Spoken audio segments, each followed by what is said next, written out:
Pak Kepsek. Iya, Waalaikumsalam warahmatullahi wabarakatuh. Apa kabar Pak hari ini?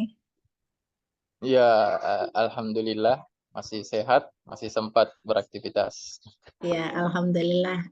Terima kasih sebelumnya Pak Kepsek atas waktunya hari ini untuk bersedia memenuhi undangan saya melakukan tugas atau memenuhi salah satu tugas saya pada pendidikan calon guru penggerak ini Pak di angkatan 10 di mana tugas kali ini memang harus melakukan wawancara beberapa kepala sekolah dan alhamdulillah hari ini Pak Arman berkenan untuk membantu saya untuk memenuhi tugas demonstrasi kontekstual tersebut. Eh, Ya Pak, jadi pada tugas kali ini ya saya ingin menanyakan beberapa pertanyaan Pak ya terkait dengan kasus-kasus dilema etika yang mungkin pernah Bapak alami atau pernah Bapak eh, lakukan atau pernah Bapak hadapi khususnya di sekolah Bapak seperti itu. Oh iya, silakan Bu. Iya. Jadi untuk langsung saja Pak ya, eh, Pak Arman selama ini gimana Pak dalam mengidentifikasi kasus-kasus yang merupakan dilema etika atau bujukan moral yang biasa terjadi atau pernah Bapak alami di sekolah Bapak? Kalau mengidentifikasi dulu, apakah dia bujukan moral atau eh, dilema etika, eh, saya kadang menggali dulu ya nilai-nilai yang bertentangan di dalamnya. Kalau dia dilemanya itu mengambil keputusannya dihadapkan dengan dua nilai-nilai yang benar, berarti itu merupakan dilema etika ya.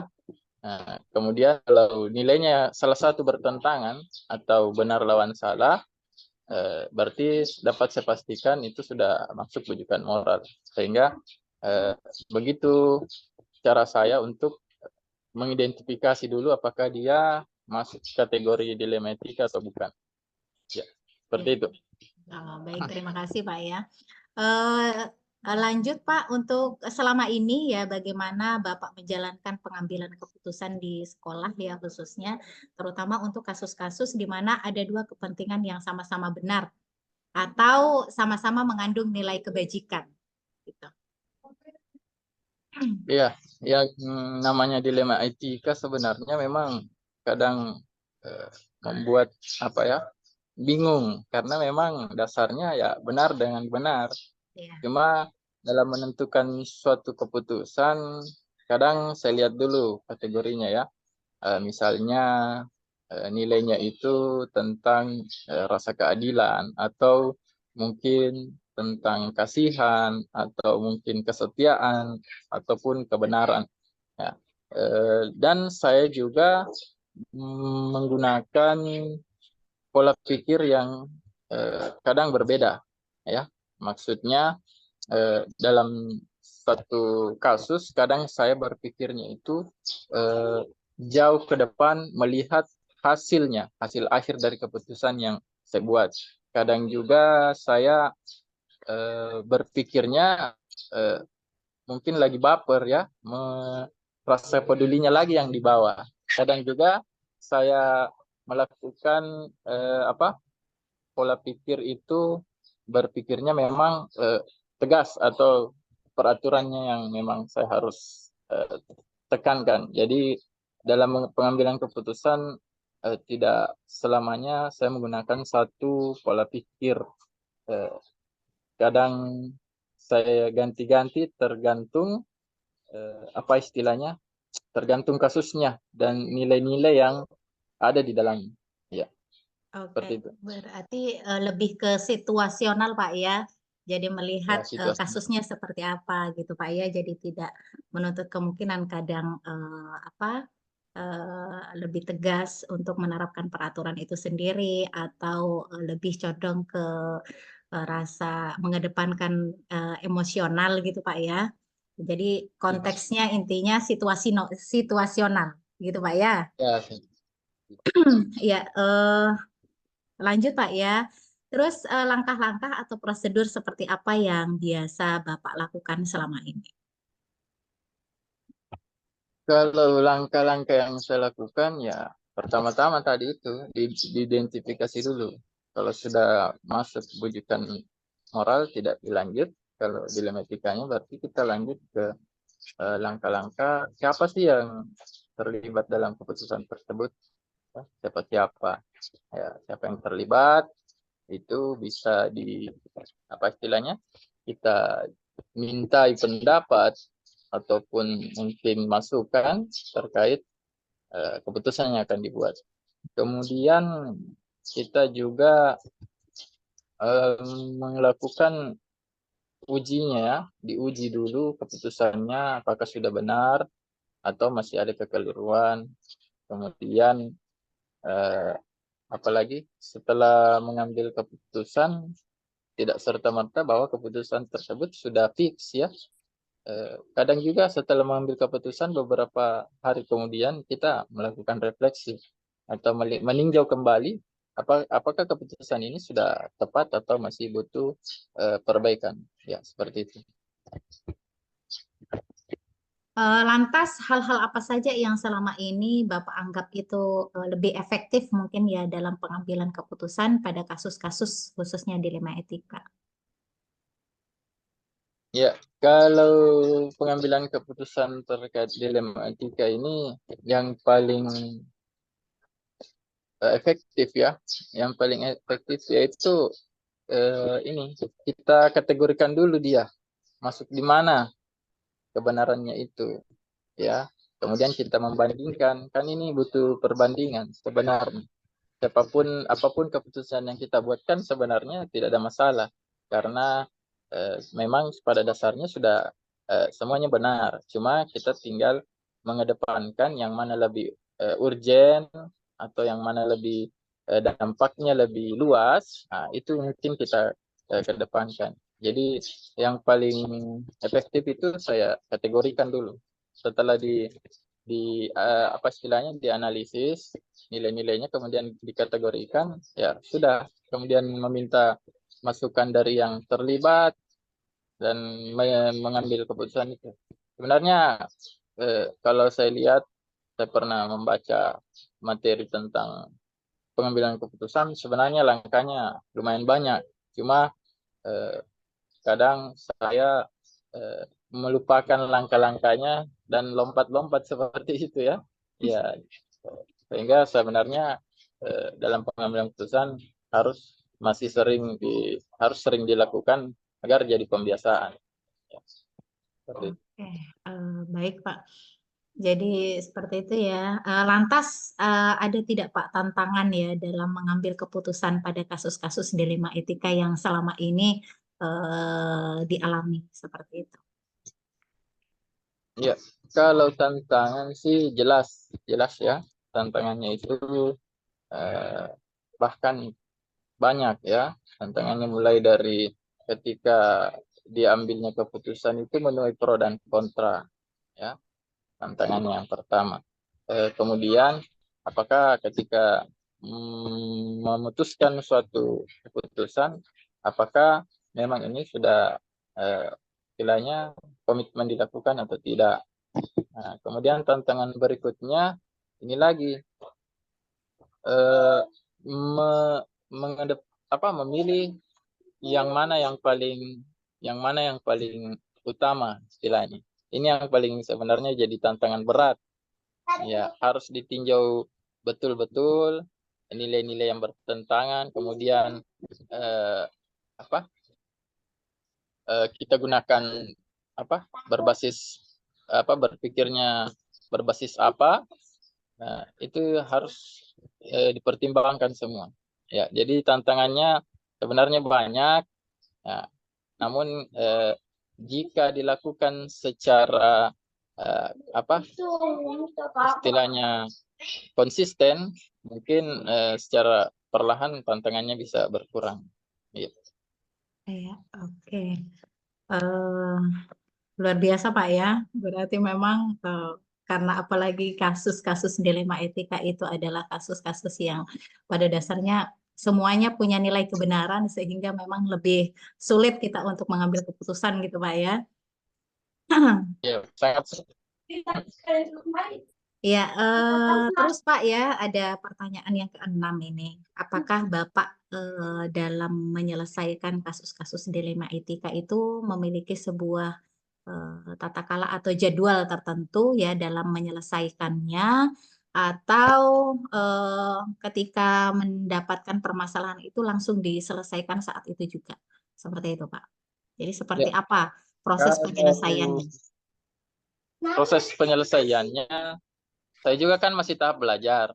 Jadi kadang tidak mungkin saya putuskan pada saat itu, ya. Tidak mungkin juga saya putuskan pada saat itu.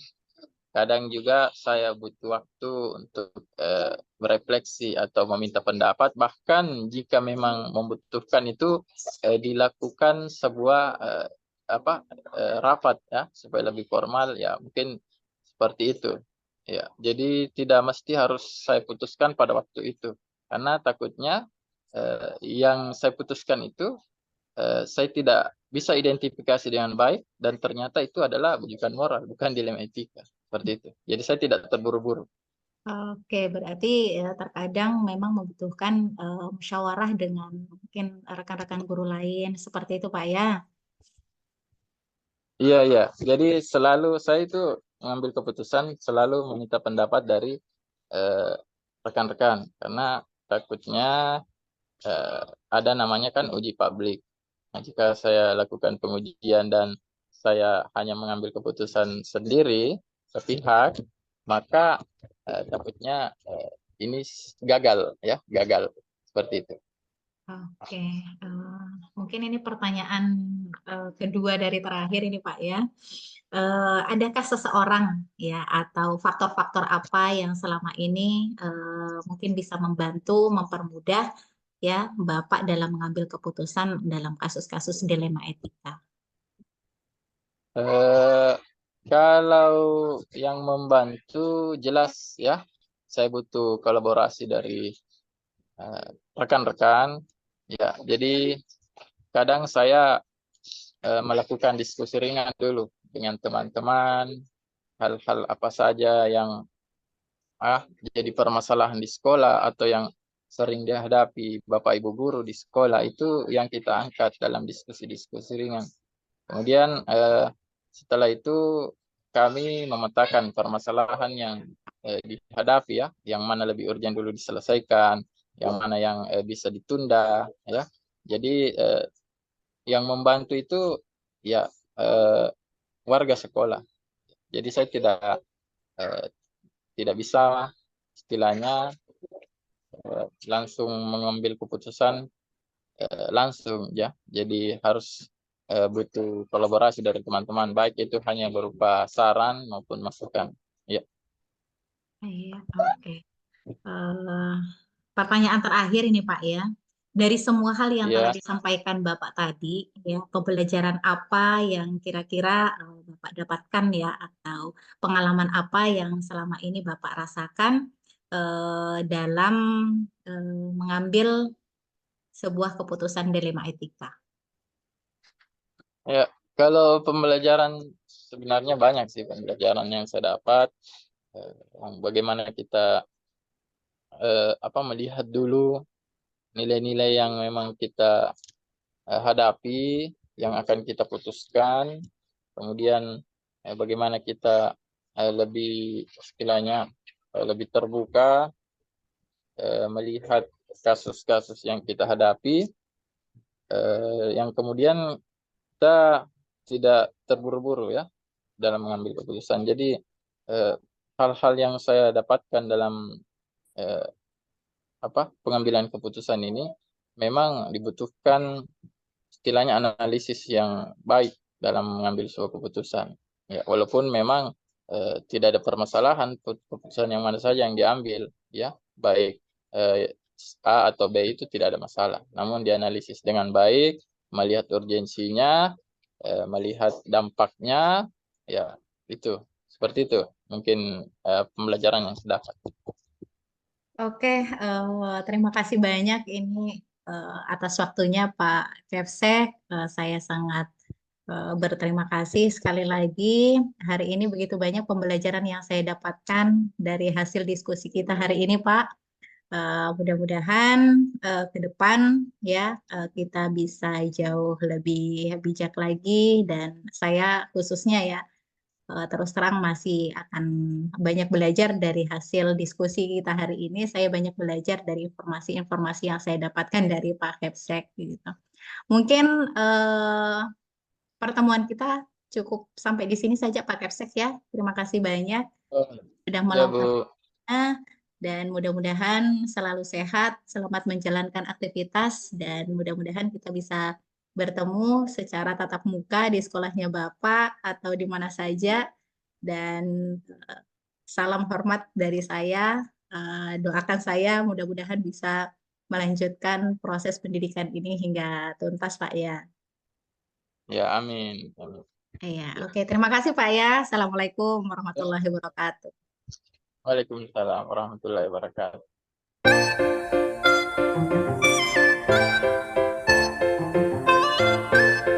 Selamat malam Ibu Jain.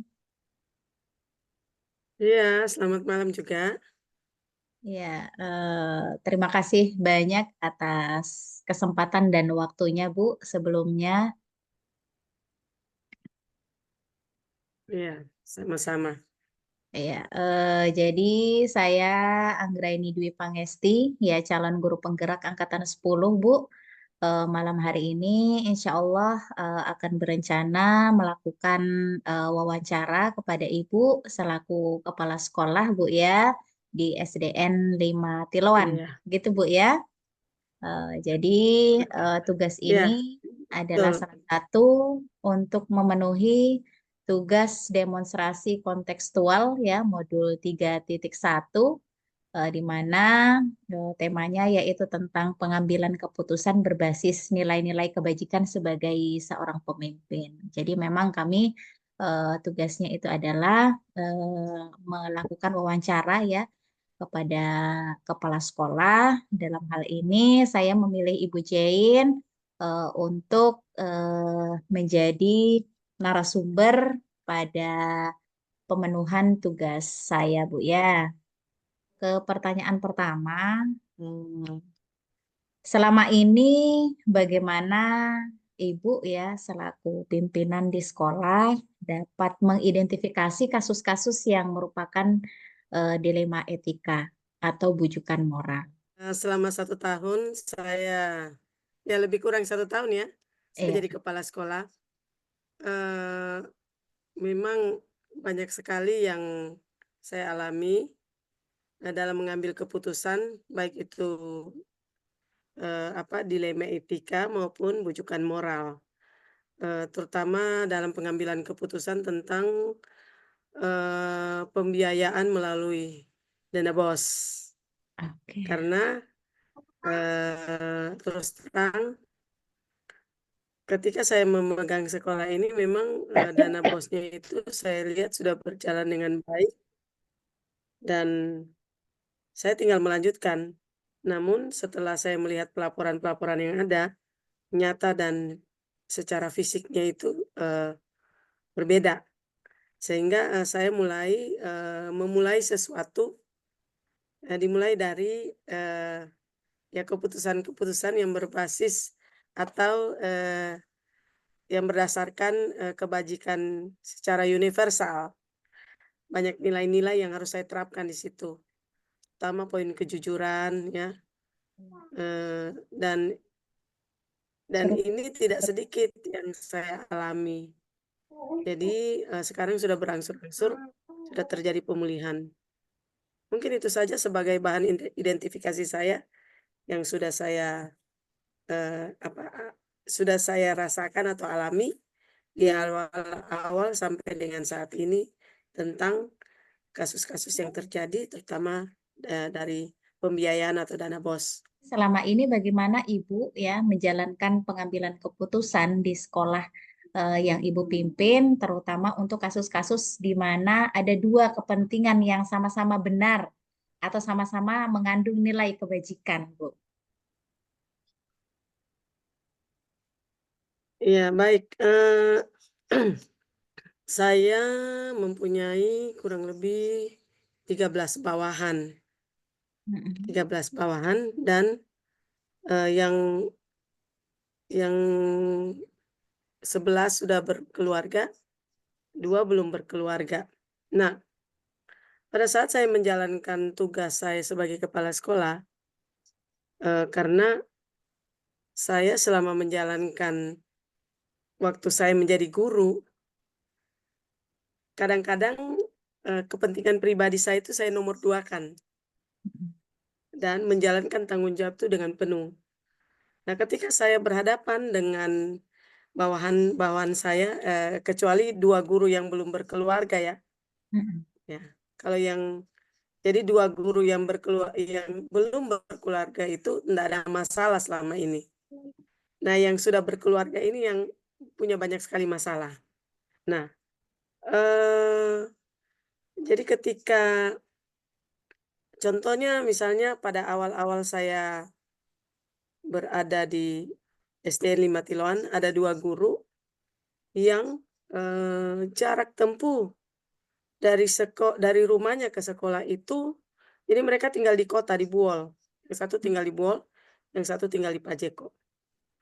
Mereka itu sampai di sekolah, itu jam 10.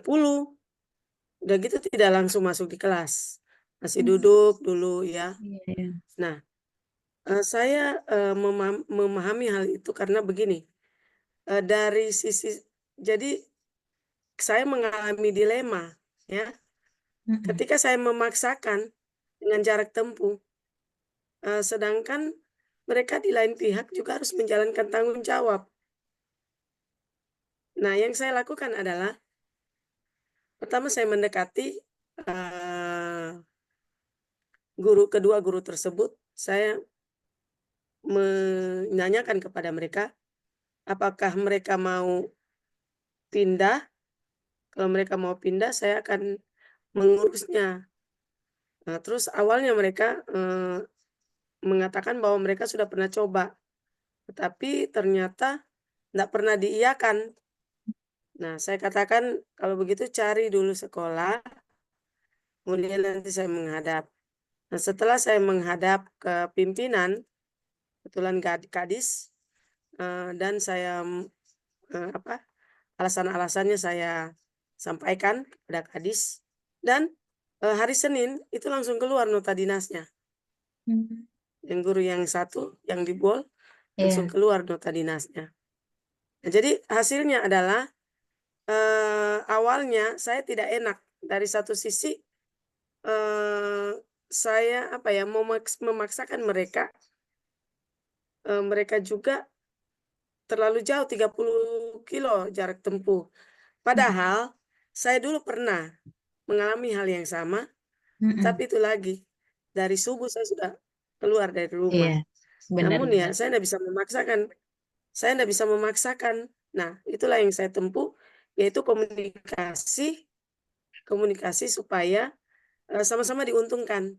Saya diuntungkan, saya bisa mencari guru lain, dan mereka bisa menjalankan tugas di tempat yang baru dengan bukan merupakan sebuah masalah bagi sekolah yang baru, karena tempat tinggal mereka itu dekat dengan sekolah tugas. Jadi dua-duanya udah pindah dan digantikan oleh dua orang guru. Ke pertanyaan selanjutnya ya. Nah, langkah-langkah atau prosedur seperti apa yang biasa Ibu lakukan selama ini terkait dalam menghadapi kasus-kasus dilema etika?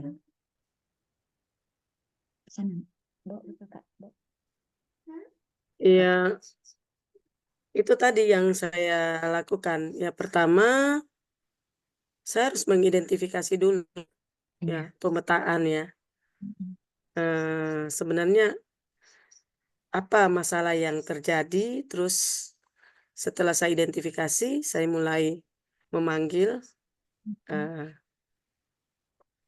ya istilahnya melakukan diskusi dengan Ya. yang bersangkutan, atau setelah melakukan dengan yang bersangkutan, kemudian saya menggunakan apa ya, seperti gitu kepada utang, dia mencari sendiri apa yang bisa dia lakukan untuk menjadi jalan keluarnya gitu.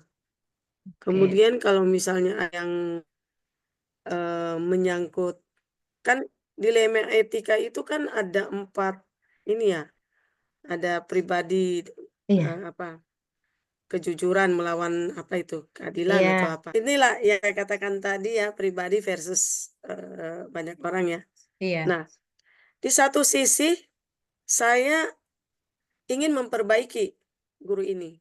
Di sisi lain saya mendapat tekanan dari guru-guru yang lain. Nah, selama setahun dia tidak menjalankan tugas.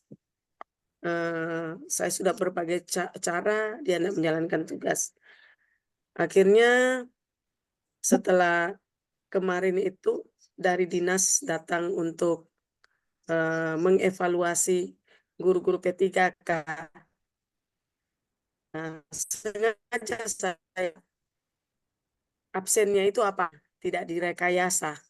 Ingin mendapatkan surat penguatan bahwa dinas tidak membolehkan.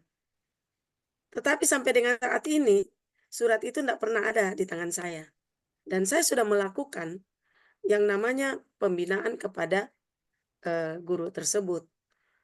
Nah, tekanan-tekanan dari sekolah juga kan sampai akhirnya saya membaca semua chat pribadi saya dengan yang bersangkutan. Guru-guru tahu bahwa mana akan kepada guru tersebut. Dan akhirnya setelah itu beberapa minggu kemudian keluarlah surat dari dinas yang mengatakan bahwa memang tidak boleh sama sekali. Sehingga saya tidak merekomendasikan untuk mengikuti kegiatan tersebut. Kalaupun ada kegiatan-kegiatan yang dia lakukan di luar sekolah, itu menjadi tanggung jawabnya secara pribadi dan tidak ada urusannya dengan sekolah. Akhirnya itu berjalan, kemudian beliau itu bendahara dan akhirnya dia sudah memahami dan sudah bisa berjalan seperti maksudnya dia menjalankan tanggung jawabnya satu minggu ini, karena selama ini 2 bulan itu setelah libur baru 1 bulan ya. Iya. Setelah libur mengurus dana bos dan lain sebagainya. Jadi sekarang dia sudah menjalankan tugasnya dengan baik. Hal-hal apa saja yang selama ini Ibu anggap efektif ya dalam pengambilan keputusan pada kasus-kasus dilema etika? Ya, yang saya rasakan efektif itu adalah harus ada komunikasi, Ya. membangun komunikasi. Karena saya pelajari bahwa sebelum kepala sekolah yang lama ya, itu kurangnya komunikasi tempat ini.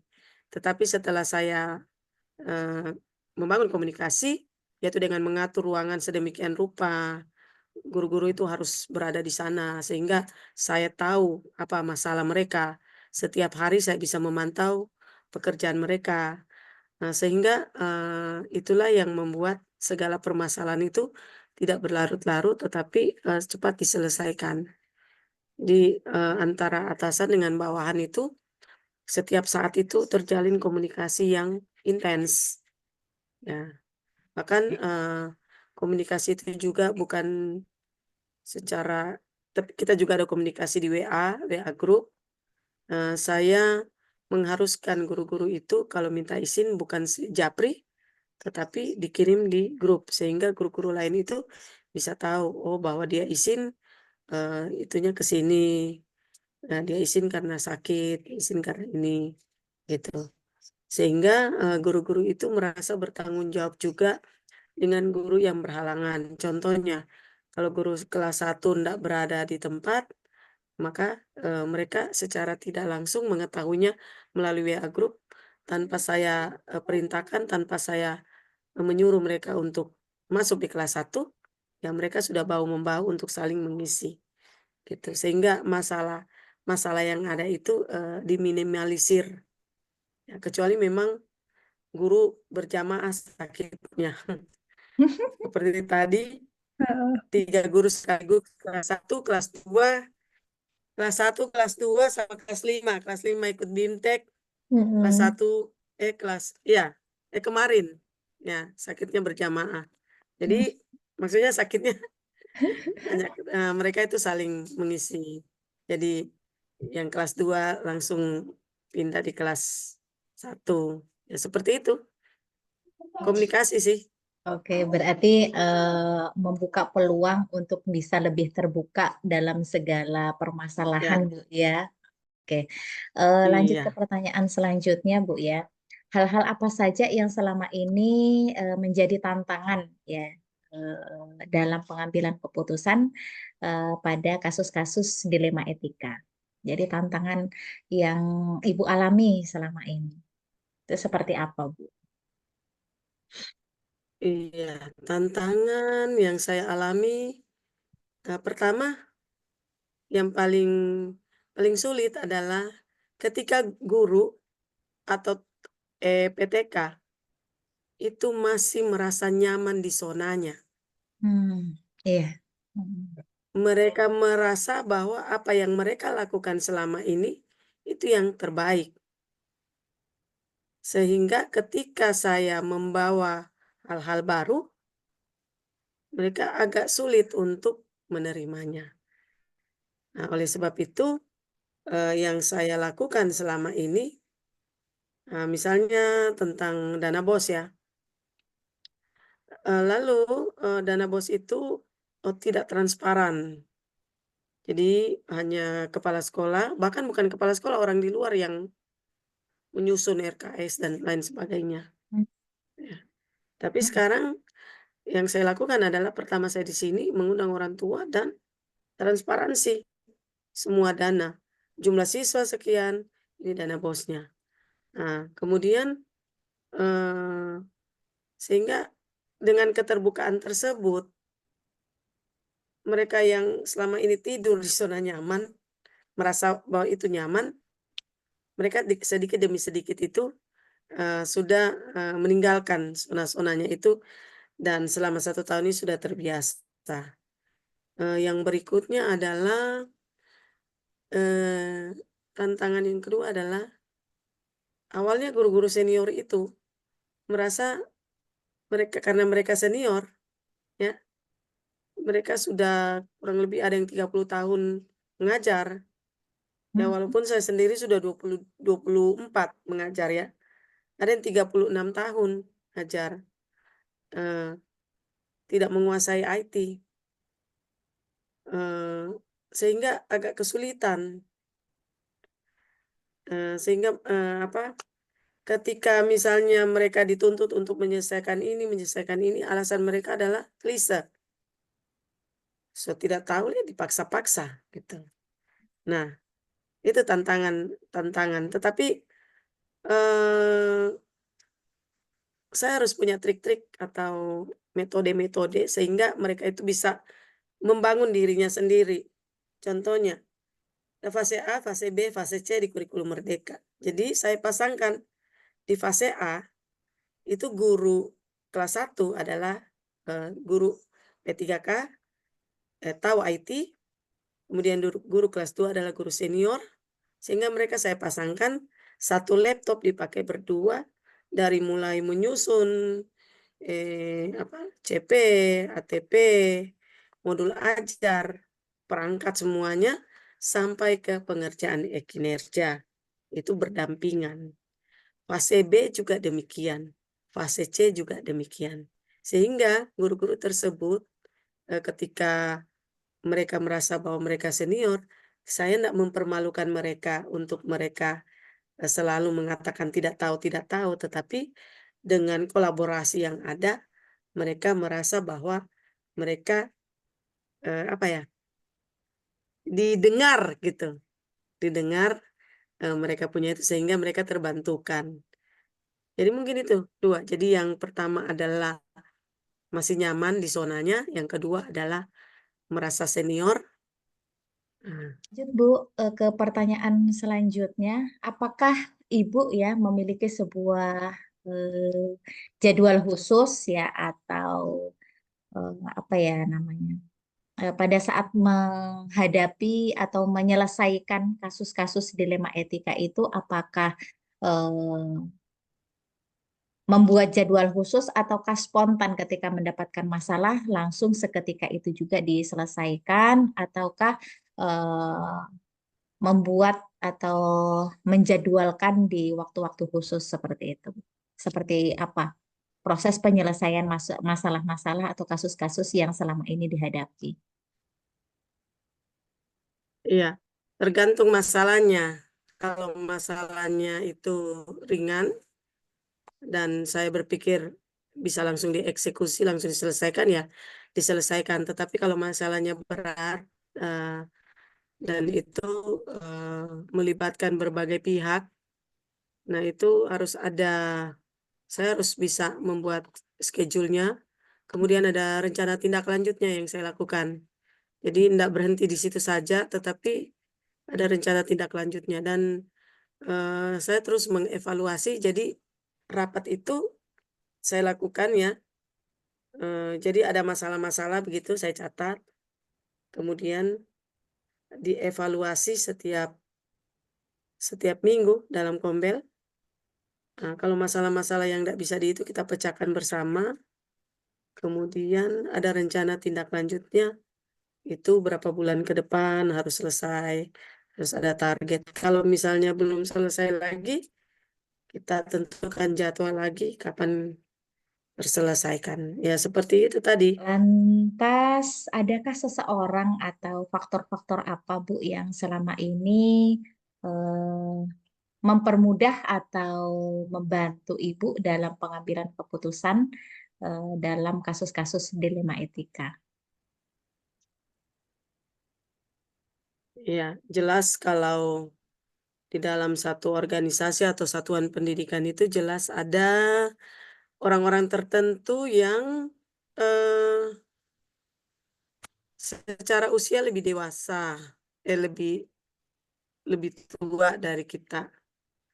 Berarti dan saya melihat bahwa mereka itu lebih banyak pengalaman di dalam menghadapi berbagai masalah. Jadi mereka itu yang membantu saya. Jadi saya tidak sendiri.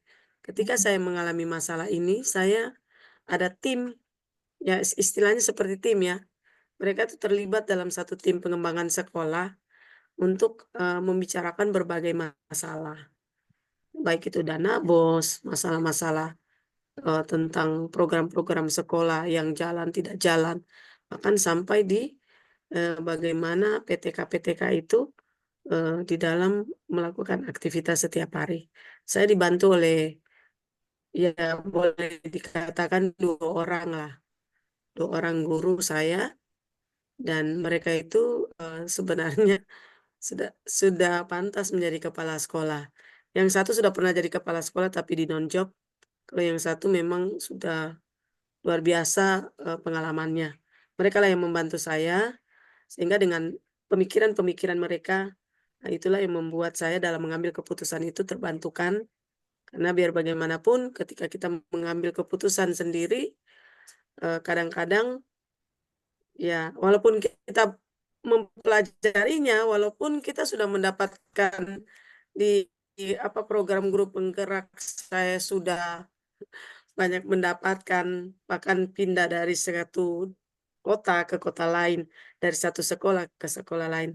Tetapi sekali lagi bahwa saya masih baru di daerah sini, sehingga untuk kultur, untuk situasi yang ada di daerah sini, mereka lah yang lebih paham dari saya. Sehingga di dalam mengambil keputusan, saya harus bertanya, harus cross-check dengan mereka. Apa yang mendasari, misalnya kejadian ini terjadi, apa yang mendasari. Nah, dengan hal tersebut sehingga tepat sasaran ketika kita mengambil keputusan. Gitu.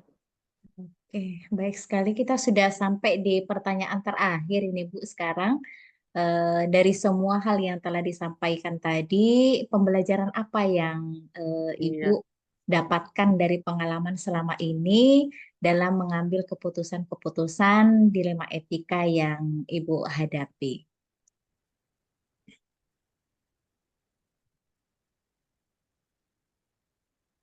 Baik. Saya di antara kepala sekolah 11 orang, hanya saya sendiri yang dari guru penggerak. Sudah melakukan pendidikan pada guru penggerak. Dan saya melihat memang jauh berbeda. Ketika mengambil keputusan, banyak pertimbangan yang kita pertimbangkan untuk menjadi keputusan akhir dari apa yang masalah yang terjadi. Pertama yaitu saya merasakan bahwa ketenangan itu yang paling penting sekali. Tenang, kita tenang, bisa menguasai diri kita. Biasa kalau ada orang tua mengamuk, seperti tadi pagi. Saya datang, tenang dulu. Kalau perlu masuk dalam ruangan, minum air. Kemudian kita mulai dengan pertanyaan. Ada yang bisa dibantu, Pak? Jadi menetralisir keadaan. Gitu. Jadi selama ini saya merasa bahwa banyak hal yang saya dapatkan ketika melakukan pengambilan keputusan itu memang ditentukan dari bagaimana kita mempersiapkan diri kita dengan baik sehingga kita tidak salah mengambil keputusan. Tenang, kemudian menguasai diri kita. Ya, walaupun orang sudah emosi-emosi, ya kita harus tenang dan menguasai diri. Jangan sampai mendobrak meja, jangan sampai mengeluarkan kata-kata yang melabel seseorang. Ya baik itu guru, baik itu terhadap siswa. Dan mengambil keputusan juga di siswa juga itu sangat penting. Jadi sayalah yang paling pertama memberikan contoh kepada guru-guru saya bagaimana merestitusi anak-anak ketika mereka melakukan kesalahan, kita restitusi. Ya, kemudian keyakinan kelas itu bagaimana di kelas, sehingga anak-anak itu tahu. Ya, walaupun untuk itu banyak sekali proses yang harus dilalui, tetapi saya yakin bahwa lewat semua itu, ya, keputusan yang kita ambil itu akan tepat. Oke, Bu Jane, terima kasih banyak atas waktunya.